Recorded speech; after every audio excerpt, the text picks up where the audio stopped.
Hi, my name's Todd Jarvis. I'm from Oregon State University. Welcome to Oregon. We are celebrating a break in the annual Gray Skies Festival. It's been a banner year for blue water. As you can see from the mighty Willamette River behind me, it's bank to bank full. The purpose of my discussion today is to talk about how I incorporated social media into a rational discourse over gray water and gray water reuse. My interest in gray water began just a few years ago when I was appointed to the Gray Water Advisory Committee by the Oregon Department of Environmental Quality. What was interesting about participating with a room full of other water professionals was one of the most contentious issues was whether or not gray water was spelled with an A or an E and whether or not it was one word or two words. I thought it might be interesting to chronicle my experience on the Gray Water Advisory Committee in a blog, and I was inspired by Dr. Michael Campana's blog, WaterWired, and so I decided to go talk to him about what it would take to put together a blog as well as the associated impact. Today I am interviewing Dr. Michael Campana, the blogmeister of WaterWired. Dr. Campana, when did you start WaterWired? It was January 2007. Okay, and how many postings have you completed since that time? I average about one a day, so it's somewhere around pushing 2,400 or so. Wow, this is starting to sound like a lot of work. Well, one of the things that I started to do was examine all the different colors of water that I could find in the literature. I was already very familiar with the concept of blue water, and this is by virtue of my work as a groundwater hydrologist over the past 30 years. But as I started to examine the list of the colors of water, it became pretty obvious that I was dealing with something associated with a rainbow. Now, rather than bore you with the different colors of water that I found, I invite you to take a look at my blog. But it was clear that the theme was the issue. And so I started to examine the connections to the rainbow to such things as peace. So here I was perhaps advertising the concept of peace water. And then I started to look at how rainbows are used in other applications, most importantly the love affair with Homeland Security that the Americans hold dear to their heart. But then I still return to the notion of a rainbow. And the rainbow is something that I noticed that the Incas in Peru had used to represent the flag of Cusco. And I had visited that region many years ago, and it started to connect to me that perhaps it was best to call the blog something to do with the rainbow, and so the Rainbow Water Coalition was born. The first step was to try to find a platform for the blog. I decided to use the free one that Google offers, Blogger.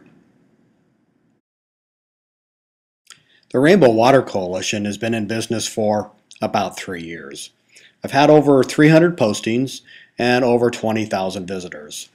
What I find interesting is the geography of my visitors. Most of them reside in water-scarce regions such as Australia, India, and the Middle East, but a surprising number are located in Europe as well as North America. I think this audience is most familiar with this definition of gray water. It refers to pollution and is defined as the volume of fresh water that is required to assimilate the load of pollutants given natural background concentrations and existing ambient water quality standards. The message is that this is bad for the planet. So if we look at the map of the gray water footprint provided by the Water Footprint Network, we see that the darkest gray areas represent where the gray water footprint is the greatest. But what's interesting is if we start to compare the maps of the gray water footprint to other definitions of gray water and their associated maps.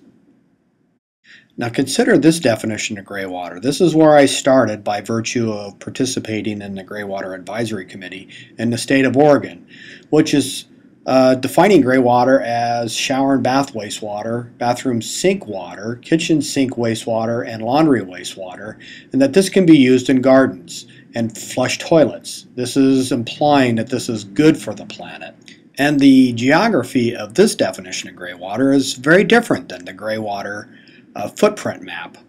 Most of the western United States is an area where gray water reuse is permitted, even up to the point of reusing the kitchen sink wastewater. Perhaps the most unusual definition of gray water that I found during my research was this byproduct of hydrologic cremation. Yeah, I know, sounds kind of creepy. One of the other things that I tried to inventory on my blog was the different types of equipment that can be used to treat gray water. Some visitors even share their technology with the Rainbow Water Coalition. Here's Ian showing off a Huey made in Australia. I gave Ian one of the Rainbow Water Coalition hats in exchange for a Huey. Thanks, Ian. The other thing that I tried to map was the geography of student projects and research. And it covers the globe, and it's really quite remarkable how many students are actively doing research on gray water reuse. I even hear from some of the students who are conducting their own research in faraway places like Antarctica. I set up the blog so that people could comment on different topics. What really surprised me were the number of students that contacted me about their research projects. My favorite is this 8th grader located in Illinois. This same student recently contacted me about winning an award in a science fair. Were the colors of the rainbow only limited to the colors of water? I started to find out that no, the colors of the rainbow were used for many different things. For example, to designate different types of carbon. Do you think social media is effective in communicating about water? Oh yeah, otherwise I've wasted an awful lot of time in the last 6 years. I think it is, and I think it's fascinating that even the water reuse industry is starting to become more active in the use of social networking, social media. Here is the title of a presentation that was given by one of the world's largest wastewater engineering firms in concert with Intel on the use of social networking. So this whirlwind tour that we've taken on looking at the different colors of water, one of the things that I think we've learned is this: social networking really does work. It gets the word out about water. Well, the Rainbow Water Coalition has been a great experiment. I think what I learned is that the two definitions of gray water are probably confusing water management issues. I think as a water community, we're going to have to come up with a different definition between the two, because one is considered pollution and the other one is considered a resource. One suggestion is to consider renaming the gray water footprint the brown water footprint. Brown water is already connected to the sediment loads in rivers.